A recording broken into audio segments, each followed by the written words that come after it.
हरियाणा की नायब सिंह सैनी सरकार अपने प्रदेश में गरीबों की गिनती कम कर अमीरों की संख्या बढ़ा देना चाहती है।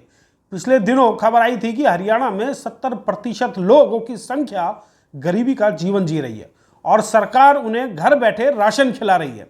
जैसे ही ये खबर सामने आई तो नायब सरकार ने सोचा कुछ तो गड़बड़ है, और जब ये घालमेल पकड़ा गया तो तब समझ आया कि आखिर ये कौन से गरीब हैं जो कि अमीरों के ठाट बाट में रहते हुए गरीबों के हिस्से का राशन डकार रहे हैं।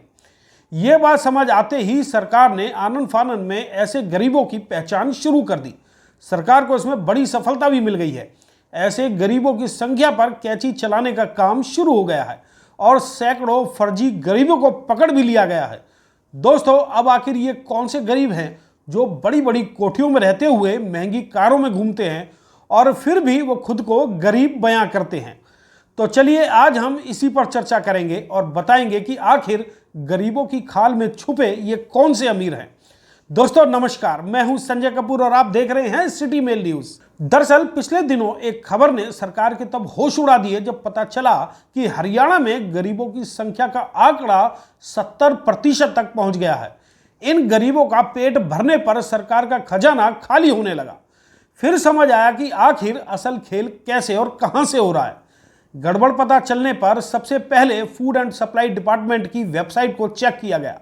यहां से पता चला कि कोई भी व्यक्ति अपनी सालाना इनकम 1,80,000 रुपये दिखाकर खुद को बीपीएल कैटेगरी में शामिल करवा सकता है। बीपीएल श्रेणी में आते ही उसे सरकार की योजना का लाभ मिलना शुरू हो जाता है, लेकिन इस पर किसी अधिकारी ने चेक नहीं किया और धीरे धीरे बीपीएल परिवारों की संख्या हरियाणा की कुल आबादी में 70% हो गई। मीडिया की सुर्खियों में आते ही सरकार की भी आंखें खुल गई। तब फर्जी बीपीएल परिवारों को पहचाना गया। आपको बता दें कि जिन लोगों ने परिवार पहचान पत्र में अपनी सालाना इनकम 1,80,000 शो की है, उसे बीपीएल श्रेणी में शामिल कर लिया गया। और अब ये किसी को बताने की जरूरत नहीं कि इस तरह के फर्जीवाड़े हमारे देश में कितनी आसानी से हो जाते हैं। लेकिन अब सरकार ने करीब 1609 परिवारों को बीपीएल श्रेणी से हटाकर बाकी लोगों को खुद ही सरेंडर करने की चेतावनी दे दी है। इसके साथ ही जो लोग फर्जी बीपीएल पाए गए उन पर एफआईआर दर्ज करने की नीति तैयार कर ली गई है। इसके लिए उन धन्नासेठ गरीबों को 20 अप्रैल तक का अल्टीमेटम दिया गया है जो कि झोंपड़ी में रहने वाले लोगों के हिस्से का माल डकार रहे हैं। दोस्तों, अब इस पूरे एपिसोड को आप किस नजरिए से देखते हैं? क्या महज बीपीएल श्रेणी से नाम हटाना ही काफी है या फिर गलत तरीके से गरीब परिवारों का राशन हड़पने वालों से वसूली भी की जानी चाहिए? इस पर अपने विचार जरूर व्यक्त करें।